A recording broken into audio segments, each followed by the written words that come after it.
नमस्कार, सत श्री अकाल। मैं हिंदुस्तान की तारीख का एक छोटा सा हिस्सा हूँ, वक्त का एक टुकड़ा हूँ। मुझे पहचानिए, मैं सन 47 हूँ, 1947।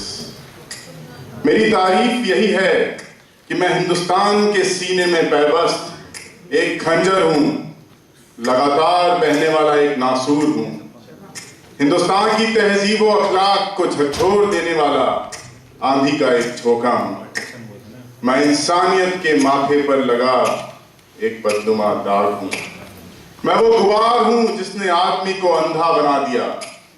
मैं इंसानियत की तारीख का वो वर्क हूँ जो आंसू और खून से लिखा गया था और जिस पर जब जब निगाह जाएगी इंसानियत शर्मसार हो जाएगी। 15 मिनट ही बाकी थे। मैंने हिंदुस्तान को तकसीम होते देखा है। पूरे टाइम नहीं होता। मैंने सियासतदानों को शतरंज की बाजियां खेलते देखा है। आवाम को गोटियां बनाकर अपने मतलब के लिए इस्तेमाल करते देखा है। यहाँ तक कि किसी भी मतलब के लिए कोई भी हद तक गिरते देखा है। नेहरू, जिन्ना, पटेल, गांधी, माउंटबैटन, सबको मैं नजदीक से पहचानता हूं। मैंने उस रेडक्लिफ को भी देखा है जिसने अपने दफ्तर की मेज पर रखे नक्शे पर लकीर खींचकर तकसीम किया था हिंदुस्तान को। एक अदने से आदमी ने बांट दिया था दुनिया के सबसे महान मुल्क को, और इसमें उसने उतनी भी जहमत नहीं उठाई जितनी एक बच्चा अपने बर्थडे केक को काटने में उठाता है। यह रेडक्लिफ लाइन हिंदुस्तान की सदियों पुरानी तहजीब और तारीख के साथ एक घटिया मजाक था, जिस सरहद को तय करने में चंद्रगुप्त मौर्य से लेकर अकबर और औरंगजेब तक न जाने कितने महान सम्राटों और बादशाहों ने खून पसीना एक किया था, उसे अंत में तय किया एक अदने से इंसान ने। इस लकीर ने धरती को दो टुकड़ों में नहीं बांटा था, बल्कि दिलों को चाक किया था। इसने काट दिया दूध मुहे बच्चों को उनकी माओं की छातियों से, दूर कर दिया किसानों को उनके खेत खलिहानों से, मालियों को उनके बगियों से, फूलों से। इस रेडक्लिफ लाइन ने लाखों जिंदगियों को मिस्मार किया था और करोड़ों बेगुनाहों को बेसहारा मुहाजिर बना दिया। आज मैं उन्हीं में से एक की कहानी आपको सुनाने जा रहा हूं। यह कहानी एक ऐसे शख्स की है जिसे लोग पागल कहते हैं, लेकिन वाकई में वो शख्स पागल नहीं है। इस शख्स का नाम है चोबा सिंह। यह आदमी कराची के पागल खाने में कैद है, पढ़ा लिखा है और वतन परस्त है, और इसका वतन है इसका गांव टोडरपुर। विभाजन की खबरें यह भी सुनता है और जानना चाहता है कि उसका टोडरपुर किस में शामिल रहेगा, भारत में या पाकिस्तान में, क्योंकि उसे भारत या पाकिस्तान से मतलब नहीं है। उसे तो प्यार है अपने वतन से जो है टोडरपुर। वहां के लोग, वहां की मिट्टी, वहां की हवा और वहां का पानी। विभाजन के समय सियासतदानों ने फैसला किया कि बाकी चीजों के साथ साथ पागलों का भी बंटवारा किया जाए। हिंदू और सिख पागल हिंदुस्तान भेजे जाएं और मुस्लिम पागल पाकिस्तान में रखे जाएं, और इस तरह उन्होंने पागलों को भी हिंदू और मुसलमान बना दिया। जैसे उन्होंने बाकी इंसानों पर हिंदू या मुसलमान का ठप्पा लगाने से पहले उनसे नहीं पूछा कि क्या तुम सिर्फ इंसान बने रहना चाहते हो, इसी तरह उन्होंने पागलों को भी सिर्फ पागल बने रहने की इजाजत नहीं दी और उन्हें हिंदू पागल या मुसलमान पागल बना दिया। अब इन पागलों को भारत और पाकिस्तान की सरहद पर लाया गया है। यहाँ उन्हें एक कैंप में रखा गया है ताकि हिंदू और सिख पागलों को हिंदुस्तान भेजा जा सके और मुस्लिम पागल अपने हिंदुस्तानी रिश्तेदारों से मिल सकें। चोबा सिंह ना तो हिंदुस्तान जाना चाहता है और ना ही पाकिस्तान। उसे तो बस अपने गांव टोडरपुर जाना है, मगर उसके जज्बात सियासत की तलवार की धार पर हलाक हो रहे हैं, जिसकी किसी को कोई फिक्र नहीं है। वो कहते हैं ना, ये सियासत की तवायफ का दुपट्टा है, ये सियासत की तवायफ का दुपट्टा है, ये किसी के आंसुओं से नम नहीं होता। उनकी हर चाल पे कुर्बान है हजारों जाने, मगर सियासत वालों को गम नहीं होता। चलिए अब आपको कराची पागलखाना कैंप में ले चलते हैं, जहां चोबा सिंह और उनकी मंडली अपने पागलपन को नया रूप दे रही है।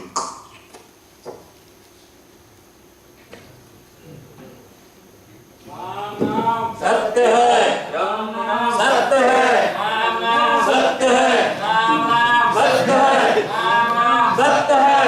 रोज एक मरता है, खाना हमको पड़ता है। रोज एक मरता है, खाना हमको पड़ता है। मरने वाला मस्त है, खाने वाले मस्त है। मरने वाला मस्त है, खाने वाले मस्त है। रोज एक मरता है, खाना हमको पड़ता है। राम नाम सत्य है, राम नाम सत्य है, राम नाम सत्य है, राम नाम सत्य है, राम नाम सत्य है। रोज एक मरता है, खाना हमको पड़ता है।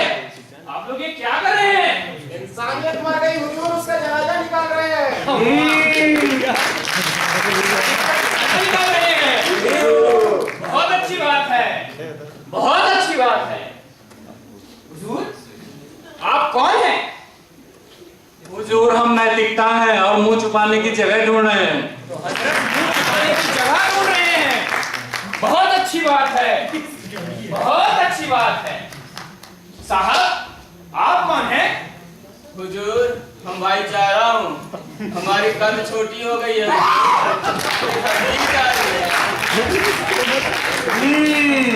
तो हजरत का कद दिन ब दिन घटता जा रहा है। बुजुर्गवार, आप कौन हैं और आपकी कमर क्यों झुकी हुई है? हुजूर, मैं इंसाफ हूँ। सियासतदानों ने मेरी कमर तोड़ दी है, इसलिए मैं झुक के चल रहा हूँ। और आपका मुस्तकबिल क्या है? मेरा मुस्तकबिल ये आवाम है। होंगे कभी मेरी मेरी कमर तो मैं डंडे से और आप कौन हैं हुजूर? आप तो बहुत ही जरूरत का इंसान लग रहे हैं। हुजूर, मैं वक्त हूँ। और आप कर क्या रहे हैं? हुजूर, वक्त ठहर गया। तो वक्त ठहर गया है। जी हुजूर। मैं तुझे अभी चलाता हूँ। रहमत, रहमत, रहमत अली, इन पागलों को निकाल के तंबू में डाल दे। ये साले हमें भी पागल कर देंगे।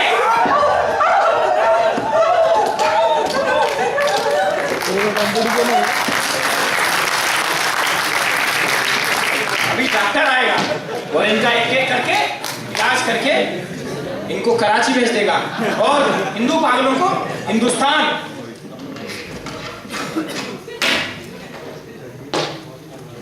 ये दो पागल हो। ये सरकारी काम भी। अभी डॉक्टर साहब आएंगे और इन पागलों का एक एक करके चेकअप करेंगे। अरे जिनका अब पहले ही चेक हो चुका है, उनके चेकअप की क्या जरूरत है? जी का जंजाल बन गया है ये सरकारी काम। रहमत, बैठ जा रहमत। शुक्रिया हुजूर।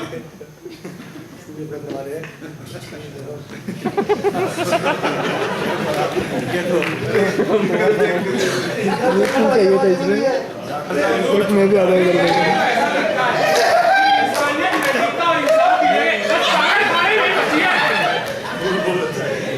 पागलों को अभी हमें जमा करना है।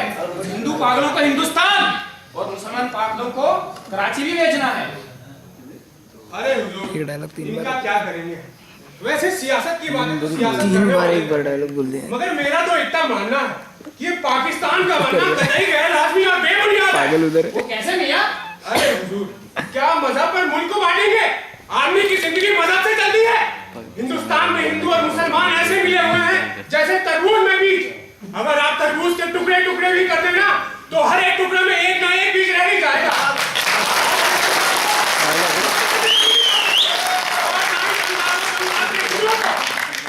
और अगर निकाल भी देंगे तो अपनी सरजमीन से उखड़कर क्या वो सुकून पाएंगे? क्या अपने खेत खलिहानों, मकान जमीन को सर पर उठाकर ले जाएंगे? हुजूर, ये बात तो आप जाकर जिन्ना साहब और माउंटबेटन साहब से पूछिए। मैंने तो ये भी सुना है कि बाद में गांधी जी भी तकसीम के लिए राजी हो गए थे। मुझे यकीन नहीं होता। नहीं, गांधी जी तकसीम के लिए कतई राजी नहीं हुए होंगे, और अगर हुए भी होंगे तो जरूर कोई मजबूरी रही होगी। क्या वजह हो सकती है हुजूर? खुदा जाने, शायद दंगों की वजह से। देखते नहीं बेचारे दंगों को रोकने के लिए कितनी कोशिश कर रहे हैं, मगर ये नफरत की आग बुझानी इतनी आसान नहीं है। अच्छा हुजूर।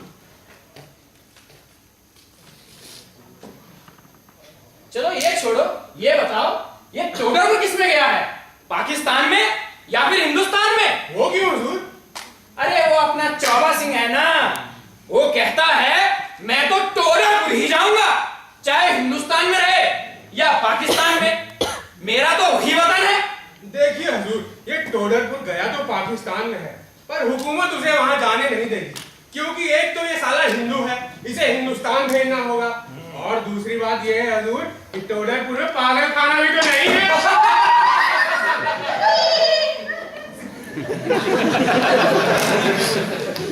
अभी डॉक्टर साहब आएंगे और इनका इलाज करेंगे। जब तक डॉक्टर साहब आते हैं, चलो हम जरा बाहर हवा